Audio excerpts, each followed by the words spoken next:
sharing stories. A Western exploration team ventured deep into the heart of Africa for research, hiring natives as porters and guides. These natives, carrying dozens of kilograms of equipment and supplies, still moved swiftly, and for 3 consecutive days the expedition proceeded smoothly according to plan. But on the morning of the 4th day, when the expedition was preparing to set off, the natives refused to move and insisted on resting. The team members were puzzled. They had gotten along well for the past few days. Had they accidentally offended them, or did they want more money? At this point, the native leader explained that according to their tradition, if they traveled continuously for 3 days, they must rest on the 4th day to prevent their souls from falling behind their footsteps. The team members began to ponder what a good tradition this was. The pressures of modern work and life often lead everyone to rush day after day, seldom pausing to reflect. The team members wondered, when we return to the city, should we also learn to slow down and wait for our souls?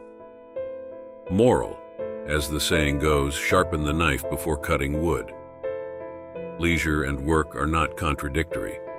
Manage the relationship between the two.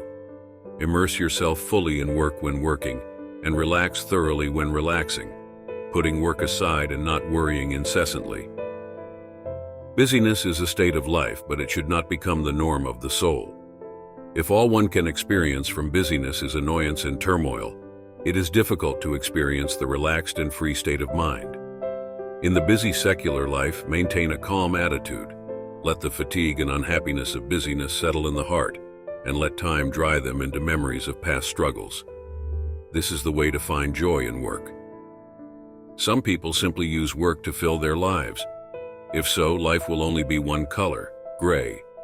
The pressure of work and interpersonal relationships at work will make them increasingly anxious, gradually falling into a bad state of mind, which is entirely detrimental to their physical and mental health. If you don't want life to become a hardship, remember this: treat work as work. Don't give up your life. We must always know when to slow down our pace, allowing our hearts to relax, and then we can enjoy a different view.